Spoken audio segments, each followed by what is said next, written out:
Թատրոնը երկրի վերածնության ամենազորեղ ու ամենաստույգ միջոցն է։ Նորից եմ կարդում, թատրոնը երկրի վերածնության ամենազորեղ ու ամենաստույգ միջոցն է։ Ծանրաչափի նման թատրոնը ցույց է տալիս ազգի վերելքը կամ անկումը։ Լորկա, Գարսիա Լորկա։ Ես ձեզ հավատացնում եմ, ոչինչ չի փոխվել։ Փոխվել է միայն հետևյալը, թե մենք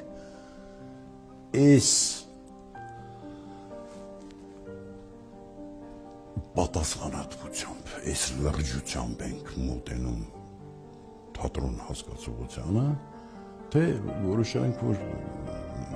ինչպես ասես, այնպես էլ կլինի։ Եվ եթե այս լրջությամբ, այս խորությամբ ու այս լրջությամբ մոտենանք, ով կհամարձակվի ասել, թե թատրոնը պետք է, թե պետք չի։ Թատրոնը նոր խոսք բերում է, թե չի բերում։